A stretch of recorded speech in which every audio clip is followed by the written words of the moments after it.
Yes, kanonye bifurize umugoroba mwiza kuguma kugubwa neza aho muri hose birumvikana n'amakuru arebana n'umutekano politike na diplomasi tugiye kuba dukomozaho tuva imuzi n'imuzingo tugenda tuba updatinga tubabwira uko byifashe tugiye gusimbukira mu gihugu cy'u Burundi ku kibuga cy'indege cyitiriwe Michael Ndadaye International Airport turebe uko situation ihagaze ibintu byongeye guhindura isura mu kanya gato gashize ngira ngo ni mu zimwe mu nkuru zikomeye tugiye kuba dukomozaho amakuru aremeza ko sisitemu ndetse z'ikibuga cy'indege zongeye kuvaho. Ibi bikaba bigaragaza yuko rero isaha ku isaha igihugu cy'u Burundi n'ubundi kudeta kiri kugenda kikanga nyamuneka ishobora kuza kubaho muri rusange. Ni igihugu cy'u Burundi rero ibyacu byamaze kuba agateranzamba mu kanya gato tubabwire ibibaye ku mupaka w'igihugu cy'u Burundi ndetse na Repubulika Iharanira Demokarasi ya Kongo tubapudetinge tubabwire uko situation ihagaze, ariko mbere gato munyemerere mbanze by'umwihariko mpikaze abantu badukurikira bari mu bice bigiye bitandukanye kugira ngo dukomeze n'amakuru. Badukurikira rero bari mu gihugu cy'u Rwanda tubaye ikaze, ariko kandi bari mu Bugande, bari Kenya, bari Tanzania, bari mu Burundi, bari Malawi, bari Zimbabwe, South Africa, tubaye ikaze, bari Canada, Ububiligi ndetse n'Ubufaransa ndetse na Leta Zunze Ubumwe za Amerika tubaye ikaze tubikuye ku mutima. Muri rusange turaje by'umwihariko rero tugaruka ku makuru menshi agiye atandukanye by'umwihariko arebana n'umutekano politike na diplomasi. Muraza kunyemerera mbabwire yuko FARDC yasahuye umujyi wa Makabura mbere yo kuwuhunga. Ibi rero bikaba bigendanya n'iyicarubozo ndetse n'ihohoterwa rikabije byakorewe mu bice by'umujyi by'umwihariko wa Makabura. Turaza kuba tubikomoso tubiva imuzi n'imuzingo byose mu buryo bwihuse cyane muri ano makuru yacu, kandi turaza kubabwira yuko Uburundi bwarashe ibisasu 150 muri Kamanyora, iperereza rikaba ryamaze kujya ahagaragara. Turaza kubabwira yuko rero EU yamaganye amagambo y'uwitwa Ikenge ni generali. Uyu nguyu akaba yaratangaje amagambo agaragaramo urwango rwinshi. Turaza kubikomozaho, turaza kubabwira yuko icyo bari cyose mu mujyi wa Baraka nyuma yuko biri kugaragara yuko intare zasirambwe isaha ku isaha zanakinjira mu bice by'umujyi wa Baraka. Uyu rero akaba ari umujyi ukomeye by'umwihariko mu ntara ya Kivu y'Amajyepfo, kuko ubu ni umwe mu mijyi igihugu cya Repubulika ya Demokarasi ya Kongo gisigaranye. Turaza kuba tubikomozaho tubiva imuzi n'imuzingo. Turaza gukomoza ku makuru menshi agiye atandukanye tugere tubapudetinga tubabwira uko situation ihagaze, kuko amakuru ni menshi cyane arebana n'umutekano politike na diplomasi. Nko muraza kunyemera tugaruke mu ntara ya Kivu y'Amajyepfo ariko mu misozi miremire y'Iminembwe mbabwire yuko butuvugana Iminembwe rwose ikizwe imirwano ikomeye cyane ikomeje guca ibintu. Si ibyo gusa kandi ntago turaza kubabwira gusa uko Iminembwe bihagaze, muraza no kunyemera tuzamuke mu ntara ya Kivu y'Amajyaruguru turebere hamwe amakuru akomeje guturuka muri teritwari ya Walikale, ariko kandi turebere hamwe amwe mu makuru akomeje kugira aturuka muri teritwari ya Lwero. Turebere hamwe amwe mu makuru akomeje kugenda aturuka muri teritwari ya Rucuru. Ntago ndi butinde rero, murabizi ko mba nkubita mbangura, ahubwo nkunyemerera imite ninjira mu makuru by'umwihariko agezweho muri ano masaha. Mbere yuko twinjira ku kibuga cy'indege cya Bujumbura cyitiriwe Michael Ndadaye International Airport, nkubwire ibyo bakoze Kamanyora mu ntambara imaze iminsi bahuza n'igisirikare cya 23 n'iperereza ryamaze kujya ahagaragara. Ubuyobozi bw'umujyi wa Kamanyora uherereye muri teritwari ya Warungu mu ntara ya Kivu y'Amajyepfo burashinja ingabo z'u Burundi kurasa muri uriya mujyi ibisasu bibarirwa mu 150 byahitanye ubuzima bw'abaturage b'abasivile, abandi benshi bagakomereka. Kamanyora rero hari ahantu habereye imirwano ikomeye cyane yahanganishaga ingabo za AFC 23 n'ihuriro ry'ingabo zirwana ku ruhande rwa leta ya Repubulika ya Demokarasi ya Kongo zashakaga gufata kariya gace, gusa birangira izo ngabo zirimo izo Burundi zitsinzwe ndetse zinata ibirindo byabo byari biri mu mujyi wa Uvira, dore yuko nawo haje gufatwa ku itariki 9. Ingabo z'u Burundi rero nyuma yuko zari zimaze gutsindwa mu mirwano muri Kamanyora ndetse no mu tundi duce nka Ruvungi, Gatogota, byabaye ngombwa yuko bahungira mu gihugu cy'u Burundi aho bagiye by'umwihariko bakubiswe bikomeye n'igisirikare cya 23. Biravugwa yuko rero bombe 150 zangije ibitaro zikangiza ibikorwa remezo byinshi zikica abasivile batari bake arizo zaguye by'umwihariko muri ibi bice bya Sakamanyora. Akaba ari cyo kintu gikomeye igihugu cy'u Burundi kirimo kiragenda gishinzwa muri rusange. Ibintu bikaba bikomeje kugenda bihindura isura by'umwihariko ku butaka bw'u Burundi. Turi by'umwihariko rero ku itariki 30, kuri iyi tariki 31 Pluto munyemerere by'umwihariko tugaruke mu gihugu cy'u Burundi ku kibuga cy'indege cyitiriwe Michael Ndadaye International Airport. Kanya gato gashize amakuru aremeza ko icyitwa indege zari ziteganyije kuhagwa zaturukaga mu gihugu cya Tanzania zitakihaguye bigendanye no kuba iki kibuga cy'indege kijyanye n'ikoranabuhanga ryacyo ryamaze kuba rizamba. Bikaba bivugwa yuko rero nyamuneka ibintu bishobora kuza guhindura isura ku buryo bukomeye cyane. Ibintu bishobora kuza kuba bibi cyane kuko rwose biragaragara neza ko igisirikare cya 23 uko byagenda kose gishobora kuza nyamuneka kuba cyakora ibitendo mu buryo bwihuse, kuko bitabaye ibyo na Red Tabara biravugwa ko nayo yamaze kuba rwose igereranya nayo ishobora kuza kuba yakora ibitendo. Ariko kandi ku rundi ruhande ko murabizi ko nkubita mbangura, ariko muri uko gukubita mbangura turaza kuvuga byinshi tunasesengure turebe se n'iki gishobora kuba kirimo kiratera ibibazo nk'ibi ku butaka bwa Repubulika Iharanira Demokarasi ya Kongo. Umujyi wa Uvira rero murabizi ko igisirikare cya 23 cyari kimaze iminsi kiri kuvamo. Ubu tuvugana rero amakuru namaze kwakira nuko nyuma yuko igisirikare cya 23 cyari kimaze iminsi kiri kuva mu mujyi wa Uvira cyamaze kuba kizanamo abo bita polisi. Murabizi ko 23 ifite polisi yayo, ariko amakuru nanone akavuga ko ngo ibi bikorwa byo kuzanamo polisi ari mu buryo bwo kugira ngo icyitwa umutekano ndetse n'amahoro bikomeze kuboneka by'umwihariko hano muri ibi bice bya Uvira, kuko ni ibice navuga ko mu gihe n'ubundi 23 ishobora kuza kuba ishizemo neza nk'uko birimo biragenda bigaragara, bishobora kuza kwibasirwa n'ubundi n'icyitwa Barundi ndetse na FDLR zikaba zakongera kugaruka mu mujyi wa Uvira, kuko n'ubundi zaba zibona neza ko nta kintu na kimwe by'umwihariko cyakozwe, kuko ni umujyi kugeza amagingo ya igihugu cy'u Burundi gishaka, ukaba umujyi igihugu cya Repubulika ya Demokarasi ya Kongo gishaka.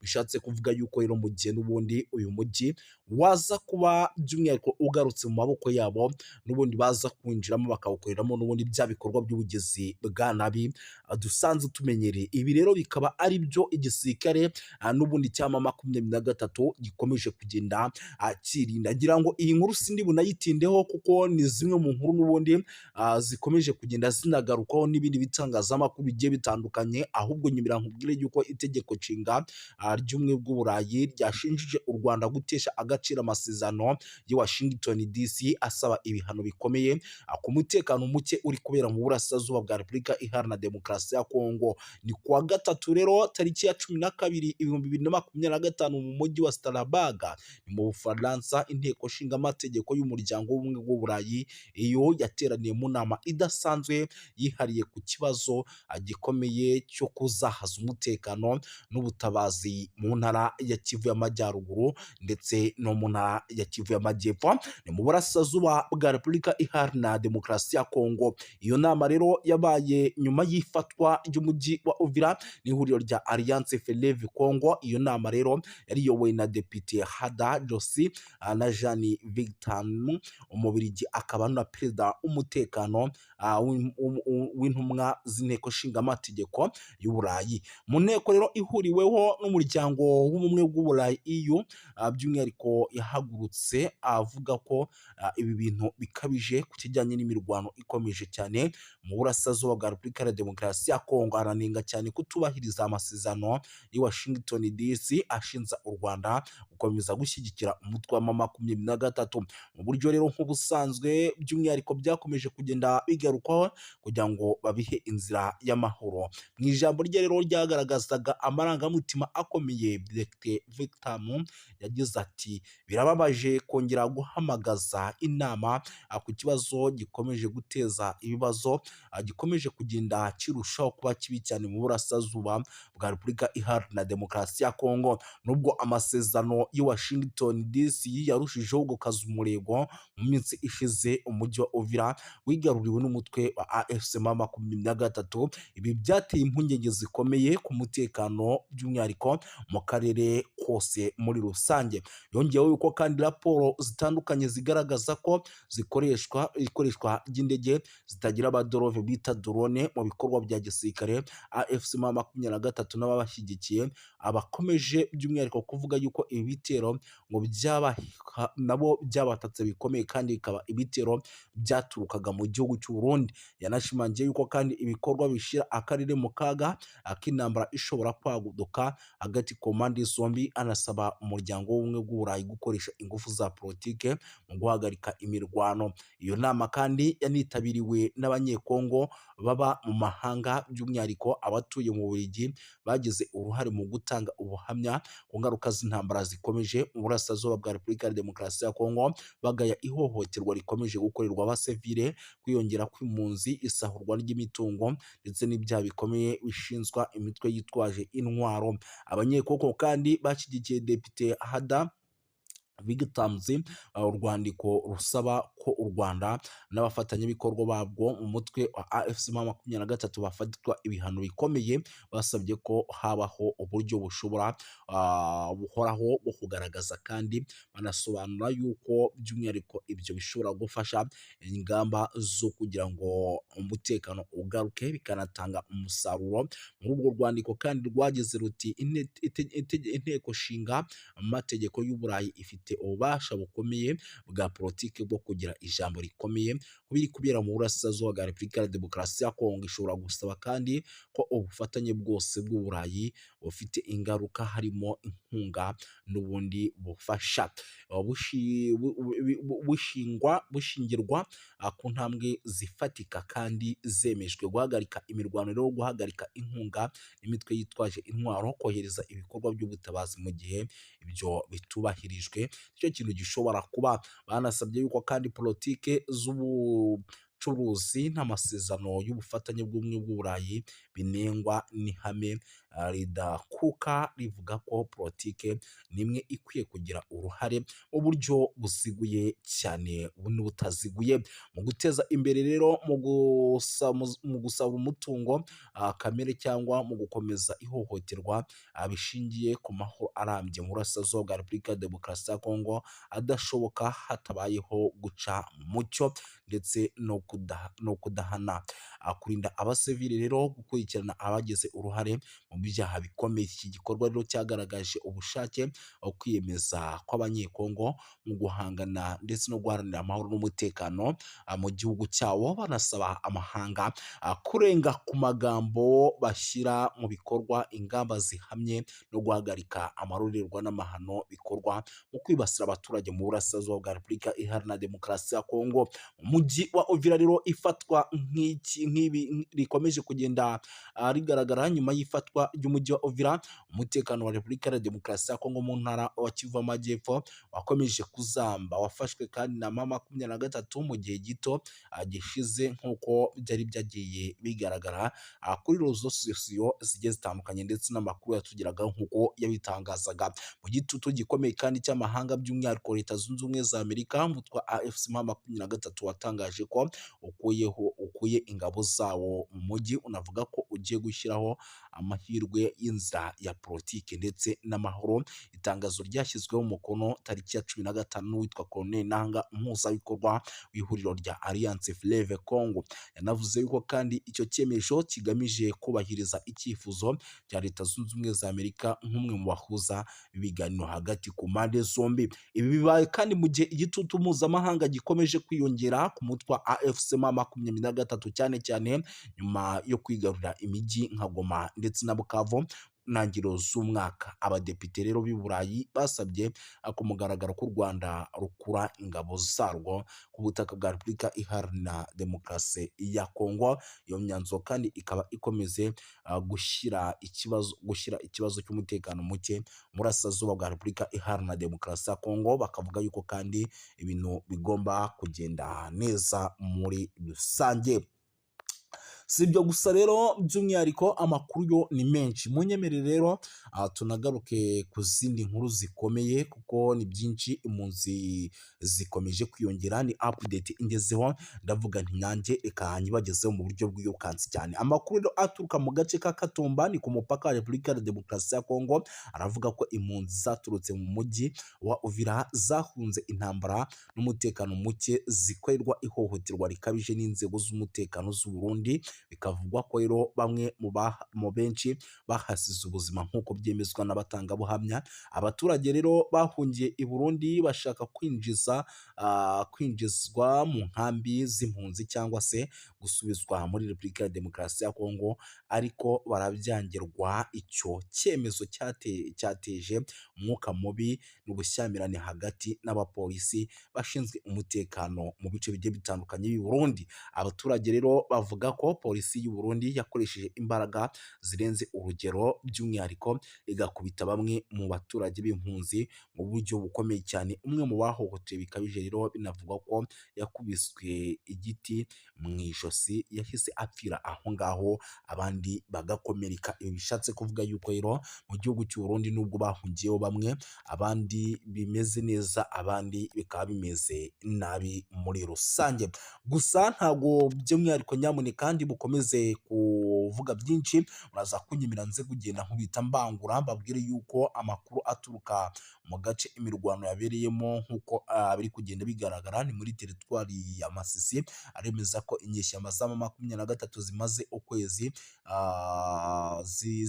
zihangana na FARDC mu birindiro by'ahitwa za Kinyumba, ku birometero 10 gusa uva ahitwa Nyabiyondo. Ni ku muhanda wa Pinga. Zagabye igitero rero ku birindiro bya Wazalendo ku isaha y'isaa 11 za mu gitondo kugira ngo zisubize uriya mudugudu, ariko biza kugorana. Wazalendo ivuga yuko rero yahagaritse iki gitero cy'inyeshyamba za 23 maze zigasubira ahitwa Nyabiyondo nyuma y'imirwano ikaze cyane. Ibintu rero bikomeje kuzamba kugeza magingo aya, ntabwo twari twamenya ni bandi baguye ku mirongo y'imbere ku rugamba, ariko ni bimwe mu bintu n'ubundi turi bukomeze kugenda tumenya, tukagenda tuba updatinga. Gusa birumvikana yuko nyamuneka bitoroshye habe namba, icyitwa imirwano ikomeje kugenda ica ibintu muri rusange. Sindi butinde rero, turaza gukomeza dukubite tubangura kuko nicyo kiba cyatuzanye.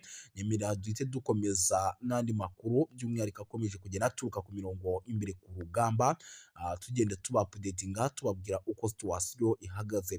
Munyemerere mbabwire yuko nyamuneka rero ibintu bikomeje kugenda biba bibi cyane, by'umwihariko muri teritwari ya Rubero, kuko byabaye ngombwa yuko MONUSCO igira gutya nyamuneka ikahohereza ingabo kugira ngo zijye guhangana na ADF. Mu ntara ya Kivu y'Amajyaruguru rero muri teritwari ya Rubero harateganywa kohereza abasirikare b'umuryango w'abibumbye mu gice cy'abapele hagamijwe gutanga ubufasha ku bwubahirize bw'ibikoresho by'ingabo by'umwihariko za Repubulika ya Demokarasi ya Kongo na Uganda UPDF ziri mu bikorwa bya gisirikare bya Operation Soja bigamije guhashya umutwe w'inyeshyamba wa ADF. Nk'uko byatangajwe rero n'inzego zigiye zitandukanye zibafatiyemo uruhare, ubufasha bwa MONUSCO buzibanda cyane cyane ku bijyanye n'ibikoresho byifashishwa mu bikorwa bya gisirikare. Nyamuneka by'umwihariko babohereze bakore n'ingendo bakora bareba uburyo bihagaze, banakora amasuku bafatanyije by'umwihariko na UPDF ndetse na FARDC. Ni icyemezo rero cyafatiwe mu nama yabereye Beni mu cyumweru gishize, yahuje abayobozi ba gakondo, ahagaragaye sosiyete sivile mu nzego z'abapene n'ahitwa za Buswaga, umuyobozi wa gisirikare rero muri teritwari ya Rubero hamwe n'ahandi. Yavuze yavuze yuko ngo igihe kigeze kugira ngo ADF MONUSCO igire icyo ikoraho. Muhinduniro Tafutini, perezida wa sosiyete sivile muri teritwari ya Rubero, yagaragaje ko inkunga ya MONUSCO igamije gukomeza ubushobozi bw'ingabo zifatanyije ku rugamba FARDC ndetse na ODF zigiye guhura n'imbogamizi zikomeye ku bijyanye n'ibikoresho n'imibereho, by'umwihariko hariya muri kiriya gice cyo muri teritwari ya Rubero, mu gihe n'ubundi bagikomeje kugenda bahangana n'ibitero by'igisirikare cya 23. Yagize ati rero abaturage bamaze igihe bagaragaza imyitwarire by'umwihariko ikomeye cyane kubera ibitero bikomeje kugenda bibaho n'ubundi byabo bahanganye na FARDC. Ibi rero MONUSCO ikabigiramo uruhare kugira ngo umutekano w'abaturage uboneke nk'uko n'ubundi ibyamejwe cyangwa se nk'uko iri kuri ubu butaka bwa Repubulika ya Demokarasi ya Kongo, kugira amahoro n'umutekano biboneke. Kuva rero umwaka w'ibihumbi 2024 muri teritwari ya Rubero hagiye habonekamo ibikorwa by'urugomo byahitanye abantu benshi, bikanatuma abaturage by'umwihariko benshi bava mu byabo.